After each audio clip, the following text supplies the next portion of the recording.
So I believe something in the amplifier section, the power output section, is bad. It could either be a power output transistor or it could be a driver transistor. So I'm going to do some checking around and see what tests shorted or open. And I don't think anything's shorted because it's not blowing fuses, so something has to be open. Because it sounds like I'm getting a very distorted or signal, or just half of the audio waveform, which happens with a push-pull amplifier. One transistor goes out, you're only getting one half of the sine wave that's coming out of the amplifier. So we have an idea of what might be wrong. I cleaned it out, cleaned it up, took it apart, cleaned all the pots and everything. Because at the thrift store it worked fine. Brought it home and it does not work right. So it even could be capacitors, but I don't think capacitors would act like this. The weird thing is the headphone output is a resisted load, a resisted version of what's coming off the power amp section.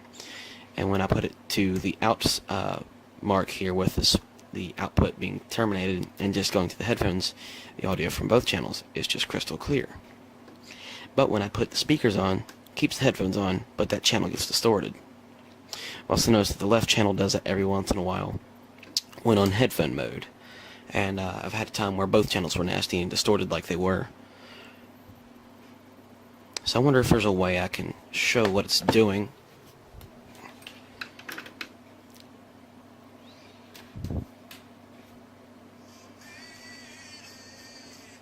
So this is the right channel. Left channel works just fine.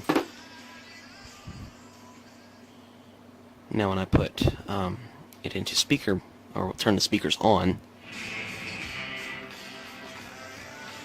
and I can go back here and disconnect it. I want to see if it does the same thing. So I'll disconnect the positive here. Make sure it's not touching.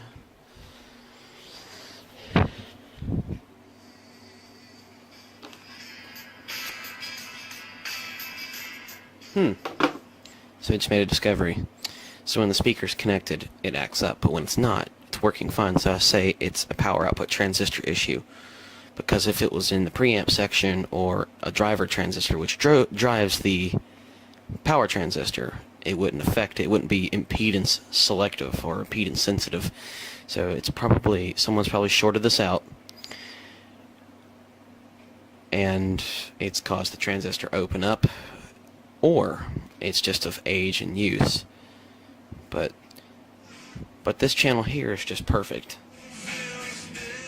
A little tinny, but you can always fix that by turning the bass up.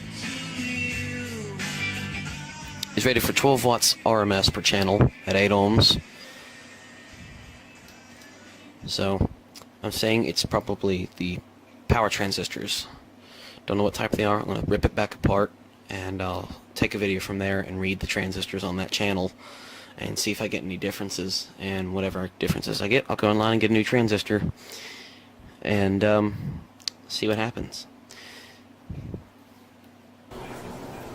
Okay, so I've got the amplifier torn apart, and I took a wire wrapping tool and unwrapped the leads that go to the transistors. This is the right channel, this is the left channel, it's even labeled on here. And these are output coupling capacitors here. They're massive, and they're good, obviously.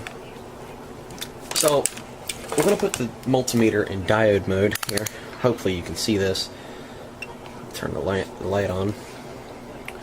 Yeah, you can see that. So looking at this, we're going to do some tests in diode mode, just whether we get continuity or not. So this is labeled base, collector, and emitter on all 4 transistors. And this is the channel that was giving me problems, this channel that wasn't. I took one of these off, kind of reassure my readings to figure out which one was bad. What I figured out is this transistor here is open, just wide-ass open. I don't know what happened. Could have shorted the wires out. Not me, because I hooked it up carefully, and either I hooked both speakers that I had there for testing at the thrift store on the left channel, or this is intermittent, and it was working at the time after setting for such a long time, and started working again because there was already a problem because the balance knob was whacked over to the left. So I know that this is not a problem that I caused. It was already there. So I'm going to go ahead and turn that back on. So you can look at the base, the black lead being on base and the red lead being on emitter. It should read open. We can reverse that. Red lead being on base and black lead being on the emitter. We should get around half a volt, 0.529 if you can see it on the meter. We'll look at this one. We'll do the same thing. Black lead on the base, red lead on the emitter. As the other one read, nothing. We should read half a volt this way, reversing black lead on the emitter and red on the base. We're getting nothing. Just to check the good channel, black on base, red on emitter, nothing.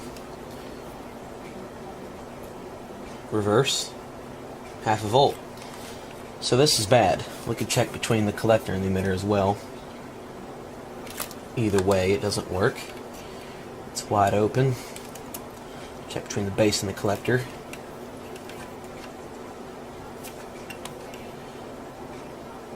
And we get 1.7 volts. Check the other one. Half a volt that way. This one reads. And that reads nothing. So that's weird. So that transistor is bad. We can do the other ones again. Base between the collector, half a volt. Reverse that. Nothing. Collector and emitter. Nothing. Do this again on this channel, or this side.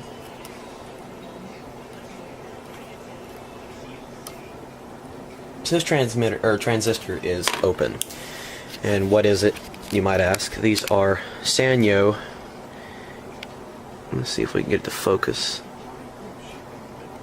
Well, it's not going to focus. The camera's being stupid. It's a Sanyo D313D. And it appears this was made by Sanyo for Realistic, because the integrated circuit chips on the tuner board are Sanyo, as are a lot of the other components. And the power output transistors are Sanyo. So let's see if we can get a focus on that. There we go. I don't know what its problem was. So that's the transistor in question that we're going to be taking a look at in the next section of the video. I don't have a part to replace it. So this is where we stand. We know that this one's bad, or open. And that's all I have to say right now. So that's why we're getting distorted audio on this channel. And this might be impedance sensitive, because when I have headphones on it, which are like the Sennheiser HD202s, are 32 ohms per driver, and when you put a 32 ohm load on it, plus the choke and the resistors that audio goes through to the headphone output, which is on the front, it works. But if you hook a speaker up to it, it distorts, even on the speaker output and through the headphone input. If you have it in speaker mode with the distorted audio, you can disconnect the speaker while it's in speaker mode, and it'll go back to normal on through the headphones.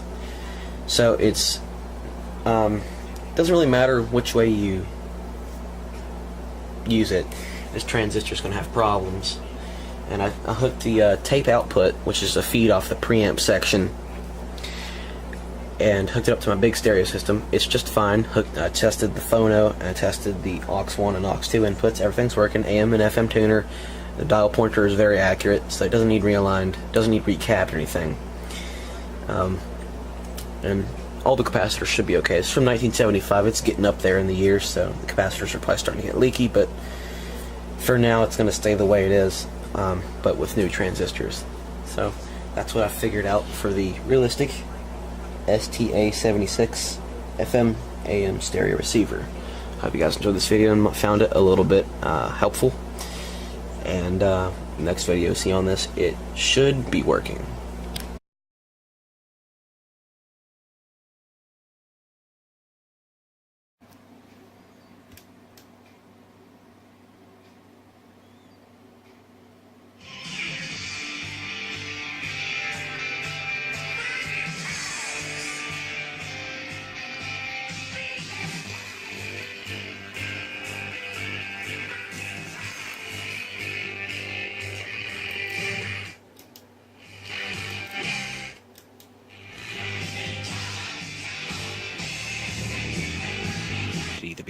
output transistor, or it could be a driver transistor. So I'm going to do some checking around and see what tests shorted or open.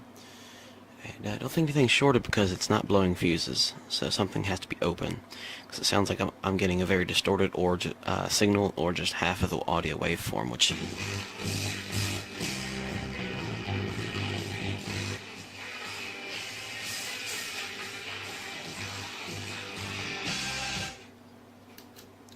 So I believe something in the amplifier section, the power output section, is bad.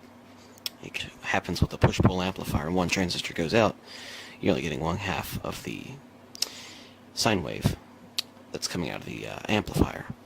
So we have an idea of what might be wrong. I cleaned it out, cleaned it up, took it apart, cleaned all the pots and everything.